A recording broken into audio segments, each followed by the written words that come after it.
Good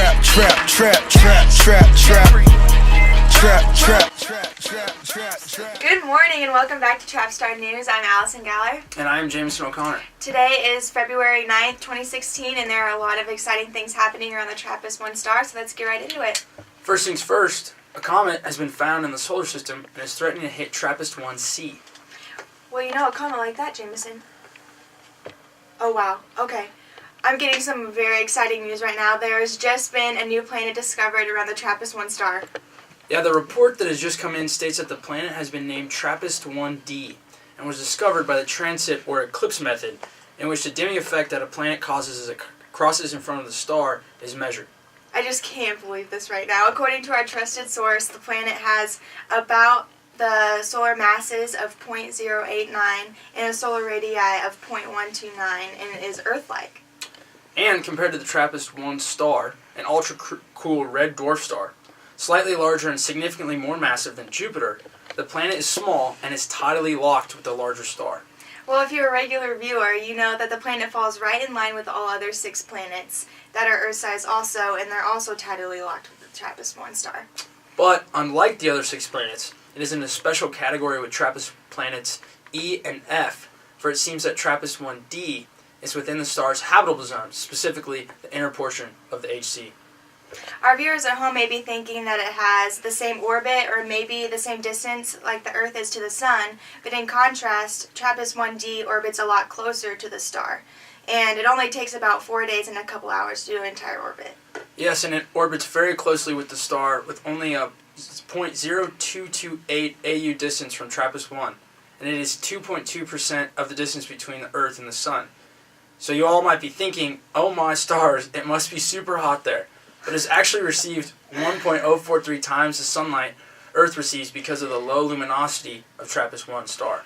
I don't know about you, Jameson, or the viewers at home, but I'm super curious as to what it would look like to live on the planet. With all its uniqueness, it'd probably be super cool. Well, want to know more, Allison? Because here at TRAPPIST News, where we have the best coverage of all things happening around TRAPPIST-1, unlike the other guys at CRAPSTAR News, we have an exclusive on-site reporter who has just met the first life form on TRAPPIST-1d. Yes, now over to you, Anna. Thanks, Allison and Jameson. I'm here on TRAPPIST-1d, where we have encountered the only life form. Come with me right over here and we'll see if we can communicate with this being. Hello? We are from Earth. Can you understand me? Yeah, stop your yelling. I can understand you just fine. I'm guessing you're here because you want to know what life is like, huh? I am. Well, let me show you. Right here is where I live. In this little box here, I live halfway, one side on the side of tenebrosity, and in the light and luminosity. At night, I sleep in this box with my feet out because I've got solar panel shades. And then I've got this extra epidermis that keeps me warm, and these dark absorbent clouds around my body that absorb more heat from the light. I gotta keep my body at an equilibrium so that I don't evaporate. But my skin, it can't handle that much radiation from the great star, so it's a little reflective. Well, I didn't think it would be this easy, but yes. We want to know what life is like on here, on TRAPPIST-1d. Well, it's hot and it's cold. That's all about I got for you. And then, well, I don't know if there's much else to tell you. I survive by absorbing light and reflecting light, and by these little here starch tubes. They have to have at least 2 rays from a great star of ultraviolet radiation, and they're just pretty great. So that's how you survive? This is it. Alright, that's amazing. That's quite opposite from Earth. Do you think humans could ever live here? Absolutely not. Your little fragile bodies can't handle it. You'd evaporate on this side, and on the side of tenebrosity, you'd be little frozen cadavers. Yeah, it's very warm here. I'm quite Well, I see in your future you got about 15 minutes left, so you might want to hurry up. And how do you know what I will do or say? Well, It's these little antennas here, of course. I can see only extraterrestrial futures, never my own.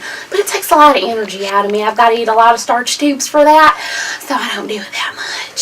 So you lived here for millions of years? I've lived here for millions of years and will continue until my great star bursts. Well, wow. We have something very similar on Earth, but we boil them in water, the starch tubes. My starch tubes, yeah, these are We call them noodles. noodles. That's interesting. They Well, sound disgusting. Very yummy.